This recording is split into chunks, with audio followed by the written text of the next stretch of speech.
viewers and students, today topic of the today lecture is different method as discussed earlier. Number one method of branch accounting is simple or debtors method. Under simple and debtors method, only one account is prepared to find the profit or losses. जैसा कि हम पिछले class में बतलाए थे कि accounting branch लेखांकन के लिए, ब्रांच अकाउंटिंग के लिए तीन पॉपुलर मेथड्स हैं। उसमें से पहला मेथड है हमारा सिंपल और डेटर्स मेथड। इस मेथड से रिजल्ट निकालने के लिए एक ही अकाउंट बनाना पड़ता है जिसे हम ब्रांच अकाउंट के नाम से जानते हैं।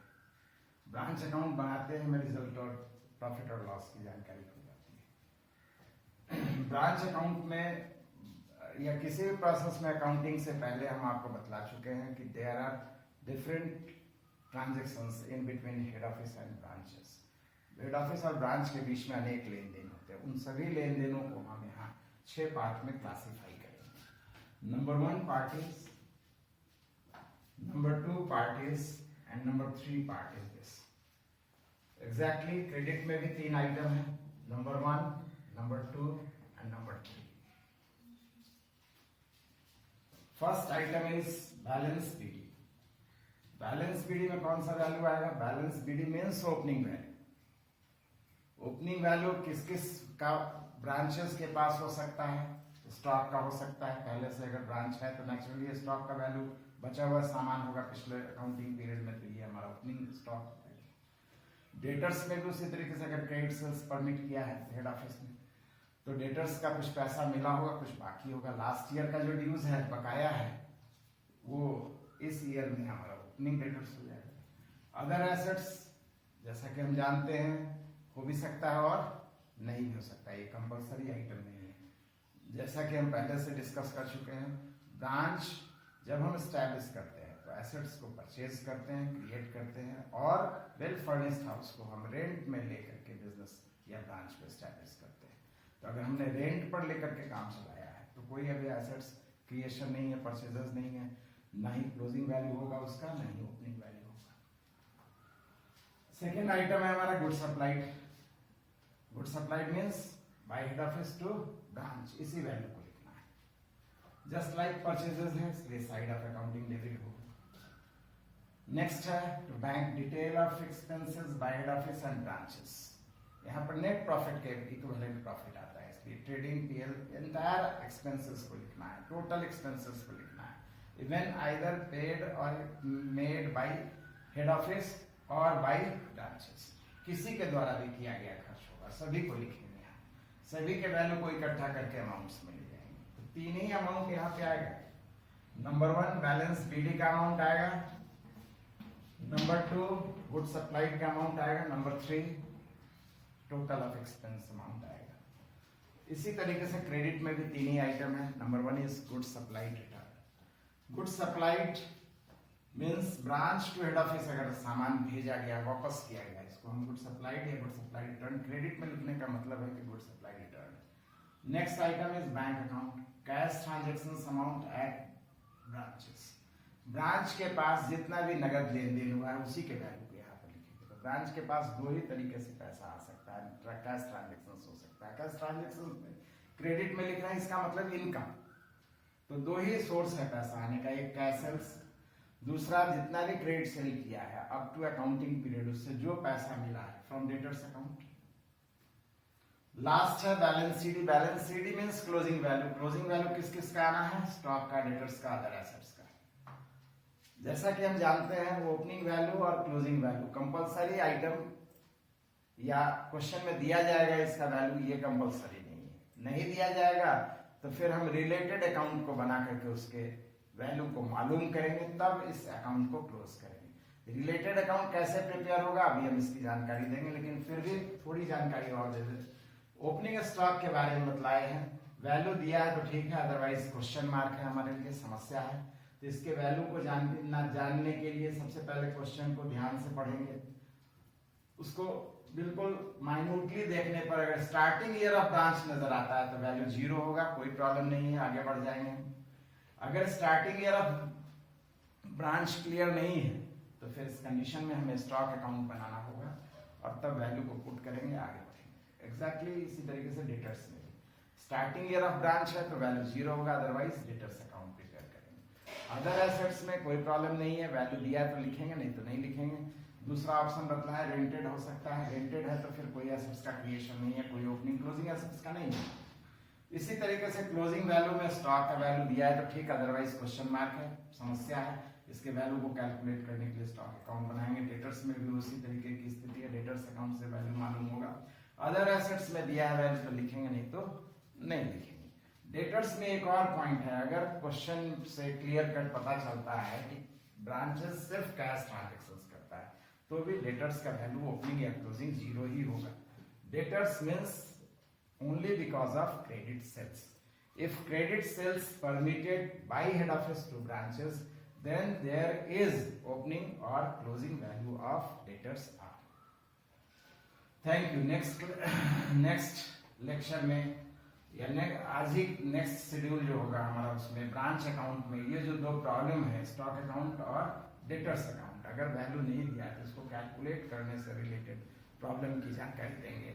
और साथ ही साथ आज ही हम आपको यह भी बतलाएंगे कि हेड ऑफिस जब ब्रांच को सामान भेजता है तो भेजने का 2 रेट होता है, एक एट कॉस्ट वैल्यू होता है, दूसरा एट इनवॉइस होता है। इसके पीछे में क्या रीजन है, तो जैसा कि जानते हैं ब्रांचेस जब हम स्टैब्लिश करते हैं या हम जब बिजनेस अपना स्टार्ट किया हेड ऑफिस ने तो न जाने कितना प्रॉब्लम से फेस करना पड़ता है। अब ब्रांचेस तो just present transactions based profit को प्रॉफिट एज्यूम कर लेता है। दूसरी इंपॉर्टेंट पॉइंट ये है कि हेड ऑफिस का स्टैंडर्ड ऑफ लिविंग है और ब्रांच का स्टैंडर्ड ऑफ लिविंग है, उसमें फार डिफरेंस है। Head office like owner, branches like there employ है। तो इन कारणों से उसको थोड़ा भी प्रॉफिट शायद बड़ा लगेगा और वह तुरंत अपना कमीशन और सैलरी बढ़ाने की बात करेगा। अगर बात मान ली गई तो ठीक, अदरवाइज डिससेटिस्फैक्शन हो जाएगा। और इन कारणों से उसे सही वैल्यू को प्रेजेंट करना उसके सामने में सही नहीं होता है। इसी कारण से सामान जब भेजा जाता है हेड ऑफिस के द्वारा, या तो कभी कभी एकदम साफ दर्शा दिया जाता है, प्रेजेंट कर दिया जाता है कि भाई ये कॉस्ट है, और कभी कभी उसे छुपा दिया जाता है और कॉस्ट को बढ़ा करके प्रेजेंट किया जाता है, जिससे कि वो फर्दर किसी भी तरह का प्रॉफिट को बहुत बड़ा प्रॉफिट ना समझे और फर्दर कोई परेशानी ना हो। इसीलिए गुड्स सप्लाई जो किया जाता है हेड ऑफिस के द्वारा ब्रांचेस को, वो 2 रेट में किया जाता है। तो क्वेश्चन एट कॉस्ट का है तो बिल्कुल ऐसे ही बनेगा, लेकिन एट इनवॉइस है तो उस कंडीशन में इसमें कुछ और अकाउंटिंग आएगा जिसकी जानकारी हम नेक्स्ट लेक्चर में देंगे। Thank you.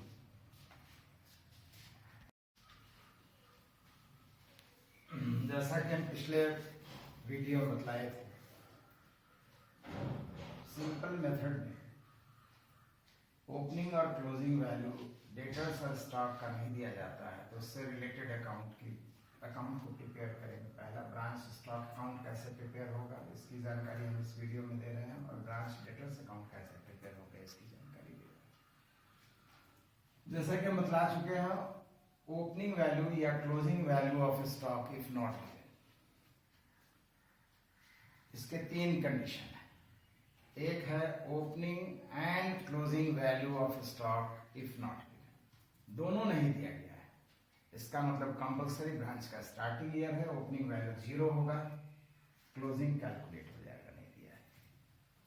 दूसरा कंडीशन है ओपनिंग और closing value if not given, दोनों में से कोई एक नहीं दिया गया है। तो कॉमन सेंस की बात है, जब एक नहीं दिया है तो डेबिट में डिफरेंस निकलने से ओपनिंग वैल्यू आ जाएगा, क्रेडिट में डिफरेंस निकलने से क्लोजिंग वैल्यू आ जाएगा। इसी तरीके से अगर क्वेश्चन में गुड सप्लाइड अमाउंट नहीं दिया गया है, बाकी इंपॉर्टेंट वैल्यू दिया गया है, उस कंडीशन में हम गुड सप्लाइड वैल्यू को भी जानने के लिए ब्रांच स्टॉक अकाउंट बना सकते हैं, बनाएंगे। अब ये अकाउंट कैसे बनता है, 3 कंडीशन है जैसा कि बतलाया, ये अकाउंट बनाने की जरूरत पड़ सकती है। नंबर 1, इफ ओपनिंग और closing value of stock not given. Second, opening and closing value of stock if not given, and last, if goods supplied value is not given। तो बनाएंगे कैसे, प्रिपेयर कैसे करेंगे? तो सबसे पहला आइटम लिखेंगे बैलेंस बीडी, दिया है तो लिख देंगे वैल्यू अमाउंट में, नहीं दिया गया है तो फिर स्टार्टिंग ईयर होने से तो लिखना भी जरूरी नहीं है। और मान लीजिए स्टार्टिंग ईयर नहीं है और वैल्यू नहीं दिया गया तो डिफरेंस से निकलेगा, यहीं पर निकलेगा, यहीं पर निकलेगा इसका। नेक्स्ट आइटम है जैसा कि बताया की पॉइंट इस अकाउंट को बनाने का क्या है। तो जैसा कि हम जानते हैं ब्रांच स्टॉक एसेट्स है बिजनेस के लिए, एसेट्स है तो डेबिट साइड में स्टार्टिंग होगी, अकाउंटिंग होगी। और increase in assets also recorded in same side, just opposite decrease in assets recorded in credit side. तो अब हमें जानना है कि ब्रांच के पास स्टॉक बढ़ने का क्या क्या रीजन हो सकता है। एक तो स्टार्ट करेंगे डेबिट में, स्टार्ट करेंगे मींस बैलेंस बीडी। अब ब्रांच के पास गुड सप्लाइड आता है तो सामान बढ़ता है, और अगर ब्रांच ने सामान बेचा लेकिन उसमें से कुछ वापस आ गया तो सेल्स रिटर्न से भी हमारा quantity and value of stock increase करेगा, that's why recorded in debit side. Credit item में सेल्स, सामान बेचने से सामान का क्वांटिटी और वैल्यू घटता है, इसलिए क्रेडिट में लिखेंगे। सेल्स जैसा कि हम जानते हैं कैश सेल्स भी हो सकता है, क्रेडिट सेल्स भी हो सकता है। तो total amount of cash sales and credit sales are recorded here, and finally total recorded in amount column. Next, सामान कैसे घट सकता है, तो वेस्टेज स्टॉक, सामान नष्ट होने से घट सकता है, जो कि वेस्टेज स्टॉक या पीएल अकाउंट किसी भी नाम से हम रिकॉर्ड कर सकते हैं। नेक्स्ट है good supplied. Good supplied credit में यहाँ पर लिखने का मतलब गुड सप्लाइड रिटर्न। अगर ब्रांच ने हेड ऑफिस को सामान लौटा दिया तो ब्रांच के पास सामान घटेगा, इसलिए अकाउंटिंग का साइड क्रेडिट है। और लास्ट आइटम है balance sheet, closing value of stock. अगर क्लोजिंग वैल्यू नहीं दिया है तो क्रेडिट में डिफरेंस निकलेगा, ओपनिंग नहीं दिया है और स्टार्टिंग ईयर नहीं है तो डेबिट में डिफरेंस निकलेगा, गुड सप्लाई नहीं दिया है और बाकी इंपॉर्टेंट आइटम वैल्यू दिया है तो डिफरेंस डेबिट में निकलेगा और वो गुड सप्लाई का होगा। तो ये तीन इंपॉर्टेंट रीजन है जबकि हमें स्टॉक अकाउंट बनाना पड़ेगा। नेक्स्ट अकाउंट है ब्रांच डेटर्स। ब्रांच डेटर्स के अकाउंट को भी प्रिपेयर करने का तीन ही रीजन है। Number one is opening and closing value both are not given, दोनों नहीं दिया गया है डेटर्स का, ओपनिंग भी और क्लोजिंग भी। इसका मतलब स्टार्टिंग ईयर है, ओपनिंग वैल्यू 0 होगा, क्लोजिंग कैलकुलेट हो जाएगा। और अगर दोनों दे दिया है तो हो सकता है क्रेडिट सेल आपके क्वेश्चन में नहीं दिया गया, क्रेडिट सेल भी इंपॉर्टेंट आइटम है, नहीं दिया गया है तो फिर ये अकाउंट निकाल, इस अकाउंट से निकल जाएगा, इस साइड में डिफरेंस आएगा। तीसरी बात, closing value of debtors if not given. तो इस कंडीशन में हम डेटर्स अकाउंट प्रिपेयर करेंगे और क्लोजिंग वैल्यू निकालेंगे। Opening value of debtors if not given, तो ओपनिंग वैल्यू निकल जाएगा, डेबिट में डिफरेंस। तो तीन इंपॉर्टेंट रीजन है जबकि ब्रांच डेटर्स अकाउंट बनाते हैं। एक, ओपनिंग क्लोजिंग दोनों ना दिया गया हो तब क्लोजिंग निकालने के लिए, ओपनिंग या क्लोजिंग जो नहीं दिया गया है उसके वैल्यू को निकालने के लिए, या क्रेडिट सेल्स के वैल्यू को निकालने के लिए। अब इस अकाउंट को हम कैसे प्रिपेयर करेंगे, तो ये भी एसेट्स नेचर का है, डेटर्स एसेट्स नेचर का होता है, इसलिए साइड ऑफ अकाउंटिंग डेबिट होगा। Increase in assets also recorded in same side, ये की पॉइंट, इंपॉर्टेंट पॉइंट है। और just opposite decrease in assets और debtors recorded in credit side. तो अब हमें जानना है ब्रांच के पास क्या क्या लेन देन है, कौन सा ट्रांजेक्शन है जो इंक्रीज इन डेटर्स से रिलेटेड है और डिक्रीज इन डेटर्स से रिलेटेड है। सबसे पहले तो स्टार्ट करेंगे एसेट्स से, तो debit balance Reedy opening debtors को। नेक्स्ट क्रेडिट सेल्स दिया है तो लिखेंगे, नहीं तो फिर कैलकुलेट होगा। Cash receive from debtors value, debtors इससे घटना है। डिस्काउंट छोड़ देंगे, पैसा देने वाले को, तो इससे डेटर्स घट जाएगा। देने वाला लेकर के फरार हो गया, भाग गया, बैड डेट्स हो गया, तभी घटेगा। और बिका हुआ सामान वापस कर दे तभी डेटर्स घटेगा। लास्ट में बैलेंस शीट यानी क्लोजिंग वैल्यू ऑफ डेटर्स। तो क्लोजिंग नहीं दिया है तो डिफरेंस इस साइड में आएगा, ओपनिंग नहीं दिया है तो डिफरेंस इस साइड में आएगा, क्रेडिट सेल्स नहीं दिया है तो डिफरेंस इस साइड में आएगा। कोई एक ही वैल्यू जरूरी होगा कैलकुलेट करना, बाकी सब वैल्यू दिया जाएगा। ये हमारा इस वीडियो का प्रेजेंटेशन है। नेक्स्ट वीडियो जो होगा उसमें हम आपको गुड सप्लाई का रेट पर बेस्ड प्रॉब्लम को डिस्कस करेंगे। जैसा कि हम पिछले क्लास में बतलाए थे कि good supplied by head office to branches, दो रेट है, एक एट कॉस्ट और दूसरा एट इनवॉइस। Thank you.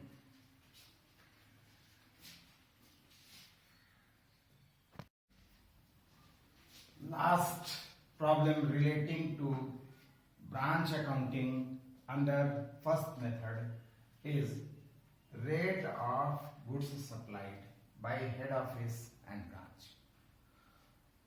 अंतिम समस्या ब्रांच अकाउंटिंग का, फर्स्ट मेथड से अकाउंटिंग करने के क्रम में जो सामान हेड ऑफिस से सामान ब्रांचेस को भेजा जाता है उसके रेट को लेकर के। हालांकि हम बार बार बोल रहे हैं फर्स्ट मेथड, लेकिन इस पॉइंट का, इस पॉइंट ऑफ प्रॉब्लम का यूज फर्स्ट सेकेंड थर्ड किसी भी मेथड, इसीलिए इसे हम कॉमन एप्लीकेशन के रूप में बतलाने जा रहे हैं। सभी जगह इसका इस्तेमाल होगा, समय समय पर बतलाएंगे कैसे यूज होगा, लेकिन फिलहाल अभी हम फर्स्ट मेथड में इसका यूज बतलाने जा रहे हैं। तो सामान जो ब्रांच को भेजा जाता है सही दाम नहीं बतलाया जाता है, बतलाना चाहिए। कारण कि ब्रांच छोटे से प्रॉफिट को बड़ा प्रॉफिट मान लेगा और अपना कमीशन सैलरी बढ़ाने की बात करेगा। अगर बात मान ली गई तो ठीक है, अदरवाइज डिससेटिस्फैक्शन आएगा तो उसका ऑनेस्टी, उसका लेबर कम हो जाएगा और उससे जो है बिल्कुल एडवर्स इफेक्ट प्रॉफिट पर आएगा, हेड ऑफिस के प्रॉफिट पर आएगा। इसी कारण से हेड ऑफिस सही दाम को छुपा लेता है और हमेशा कॉस्ट प्लस हाइक, यानी सामान को जो भेजता है इसका मतलब हुआ कॉस्ट में कुछ जोड़ दिया जाता है। जैसे 10,000 का सामान है, लेकिन जब हम भेजते हैं तो बोलते हैं 12,000 का सामान है। अब कॉमन सेंस की बात है, अकाउंटिंग जो हम करते हैं, कॉस्ट का क्वेश्चन है तो कॉस्ट से जैसा ऑलरेडी प्रिपेयर कर चुके हैं, लेकिन इनवॉइस का क्वेश्चन है तो इनवॉइस से प्रिपरेशन होना चाहिए। और जब हम गुड्स सप्लाइड को, ओपनिंग स्टॉक को या जो भी रिलेटेड आइटम ऑफ गुड्स है इनवॉइस वैल्यू पर प्रेजेंट कर दिए हैं तो रिजल्ट हमारा सही नहीं आएगा। जबकि हमारा अकाउंटिंग ऑब्जेक्टिव है to find not only result और profit loss but also correct profit loss. तो सही लाभ हानि जानना मकसद है। इस कारण से अगर क्वेश्चन इनवॉइस का है तो हमें दो काम करना है, एक तो बढ़े हुए वैल्यू को कैलकुलेट करना है और फिर उसकी अकाउंटिंग करनी है जिससे कि हमारा सही रिजल्ट आ जाए। उससे भी पहले अगर सामान ब्रांच को इनवॉइस के रेट में बेचा गया है, भेजा गया है, तो इस कंडीशन में जो गुड सप्लाइड है वो तो इनवॉइस में है ही। अगर ब्रांच के पास से सामान वापस आता है तो ब्रांच को कॉस्ट की जानकारी तो नहीं है, वो भी उसका वैल्यूएशन इनवॉइस में करेगा, वो क्लोजिंग स्टॉक का वैल्यूएशन इनवॉइस में करेगा और वही क्लोजिंग ओपनिंग स्टॉक हो जाता है तो उसका भी वैल्यूएशन इनवॉइस में होगा। इसका मतलब साफ हो गया, related item of goods are at invoice. Goods से संबंधित जितना भी वैल्यू है, अगर इनवॉइस में सामान भेजा गया और अलग से कोई इंफॉर्मेशन किसी आइटम में नहीं है, इसका मतलब सभी वैल्यू गुड्स से रिलेटेड जितने भी आइटम है सभी एट इनवॉइस है। जैसे गुड्स सप्लाइड एट इनवॉइस होगा, goods supplied return at invoice होगा, ओपनिंग स्टॉक इनवॉइस पर होगा, क्लोजिंग जितने भी गुड्स से रिलेटेड आइटम है। तो इन सभी का हमें पहले तो बढ़ा हुआ वैल्यू कैलकुलेट करना है और जब हम बढ़ा हुआ वैल्यू कैलकुलेट कर लेते हैं तो फिर इसकी अकाउंटिंग करनी है जिससे कि सही रिजल्ट निकाला जा सके। बढ़ा हुआ वैल्यू कैसे कैलकुलेट करेंगे तो एक एग्जांपल हम आपको देते हैं। मान लेते हैं गुड सप्लाइड का हमें इनवॉइस वैल्यू कैलकुलेट करना है, तो फार्मूला आ जाएगा good supplied value including invoice. Including invoice मतलब कंपाउंड अमाउंट है, लाइक सेल्स। सेल्स से हमें प्रॉफिट निकालना हो, कंपाउंड अमाउंट से इंटरेस्ट निकालना हो, तो जो फार्मूला अप्लाई करते थे वही फार्मूला यहां भी अप्लाई करेंगे। तो good supplied value including invoice जो कि दिया गया है into rate of invoice, clearly question में रहेगा, divided by 100 plus rate of invoice. Exactly अगर गुड सप्लाई रिटर्न का हमें इनवॉइस कैलकुलेट करना है तो यहाँ गुड सप्लाई रिटर्न वैल्यू लिखेंगे into rate of invoice by 100 plus rate of invoice. Opening stock का कैलकुलेट करना है, opening stock value into rate by 100 plus rate of invoice. Closing stock का कैलकुलेट करना है, closing stock value into rate of invoice by 100 plus rate of invoice. One by one सभी के value को, invoice value को हम calculate करेंगे और एट लास्ट हम उसकी एडजस्टमेंट एंट्री करेंगे। Adjustment entry means opposite side में एंट्री, उसका अकाउंटिंग इफेक्ट ब्रांच अकाउंट में जहां हो चुका है उसके जस्ट अपोजिट में। और जब अपोजिट में लिखेंगे तो नाम क्या लिखेंगे, तो उसी अकाउंट के नाम को लिखेंगे और साथ में हम उसके रिजर्व, एडजस्टमेंट या लोडिंग जैसे टर्म को इंक्लूड करेंगे। जैसे गुड सप्लाइड का एडजस्टमेंट करना है तो गुड सप्लाइड ब्रांच के डेबिट में होता है तो क्रेडिट में लिखेंगे good supplied adjustments, good supplied reserve, good supplied loading, कुछ भी लिख सकते हैं। गुड सप्लाइड रिटर्न का करना है तो डेबिट में लिखेंगे गुड्स क्रेडिट आइटम है इसलिए डेबिट में लिखेंगे, goods supplied, return adjustments, opening stock का करना है तो ओपनिंग स्टॉक डेबिट आइटम है उसका एडजस्टमेंट क्रेडिट में होगा, opening stock adjustments, closing stock का करना है तो क्लोजिंग स्टॉक क्रेडिट आइटम उसका एडजस्टमेंट डेबिट में होगा क्लोजिंग स्टॉक एडजस्टमेंट्स के नाम से, और तब जाकर के हमें रिजल्ट निकालना चाहिए, प्रॉफिट लॉस निकालना चाहिए। याद रखना है इस बात को। क्वेश्चन एट कॉस्ट का है तो जो ऑलरेडी प्रोफॉर्मा बतलाया वही सफिशिएंट है, लेकिन एट इनवॉइस का है क्वेश्चन तो उस प्रोफॉर्मा में लास्ट में जितना भी लास्ट तक बना चुके हैं, 3 आइटम डेबिट 3 क्रेडिट का लिख चुके हैं, उसके बाद चौथे और 5वें स्थान पर एडजस्टमेंट दोनों साइड में कैलकुलेट करके लिख लेंगे इनवॉइस वैल्यू से, बढ़े हुए वैल्यू से। इस तरीके से जो वैल्यू आएगा उसे रिकॉर्ड करना है एडजस्टमेंट वैल्यू के रूप में अपोजिट साइड में, और इस तरीके से हमारे रिजल्ट सही आ जाएगा। क्वेश्चन इनवॉइस का है, इनवॉइस से प्रिपरेशन के बावजूद भी हम करेक्ट रिजल्ट इस तरीके से निकाल सकते हैं। Thank you. अब हमारा नेक्स्ट लेक्चर जो होगा वो second method of branch accounting and that is final accounts method.